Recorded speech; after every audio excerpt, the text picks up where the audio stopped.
அன்பு தேவ பிள்ளைகளே, இன்றைக்கு உண்டான வேத வார்த்தை ஏசாயாவின் புஸ்தகம் 58ஆம் அதிகாரம் 11வது வசனம்.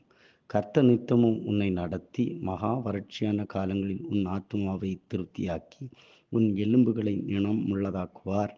நீ நீர்ப்பாய்ச்சலான தோட்டத்தைப் போலவும் வற்றாத நீருற்றைப் போலவும் இருப்பாய். வார்த்தை இந்த நாளில் கர்த்தர் நமக்கு கொடுத்திருக்கிறார். கர்த்தர் நம்மை நித்தம் நடத்துகிறவராய் இருக்கிறார். மகா வறட்சியான காலங்களிலும் நம்முடைய ஆத்துமாவை திருப்தியாக்குகிற தேவனாய் இருக்கிறார். நம்முடைய எலும்புகள் சோர்ந்து போய் பலனற்றதாய் இருக்கிற வேளையிலும் ஆண்டவர் அது நினமுள்ளதாய் பலமுள்ளதாய் மாற்றுகிறார்.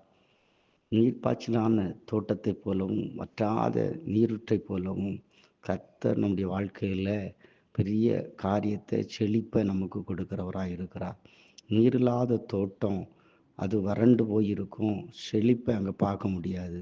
ஆனால் நம்முடைய வாழ்க்கையில் தேவன் நீரூற்றை பரிசுத்த ஆவியானவரை நம்முடைய வாழ்வில் அனுப்பி தோட்டத்தை போல வற்றாத நீரூற்றை போல நாம் இருக்கும்படிக்கு கர்த்தர் நம்மளை நியமித்திருக்கிறார். இந்த நாளில் வாக்கு கொடுக்கிறார், அவனை நித்தமும் நடத்துவேன்.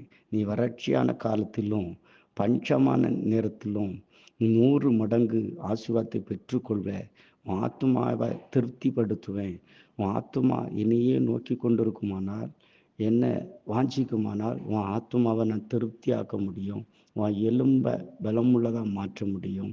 உன் வாழ்க்கையை நீர்ப்பாய்ச்சலான தோட்டத்தை போல மாற்ற முடியும் என்று சொல்லி இந்த நாளில் கர்த்தர் இந்த வாக்கு தத்தத்தை நமக்கு கொடுக்கிறபடினால இந்த வசனத்தை, இந்த வார்த்தையை விசுவாசிக்கிற யாருடைய வாழ்விலும் ஆண்டவர் ஒரு செழிப்பான தோட்டத்தை போல வற்றாத நீரூற்றை போல கர்த்தர் நாளில் மாற்ற வல்லவராக இருக்கிறார். கர்த்தர் தாமே இந்த வார்த்தையின் மூலம் அவங்களை ஆசீர்வதிப்பாராக.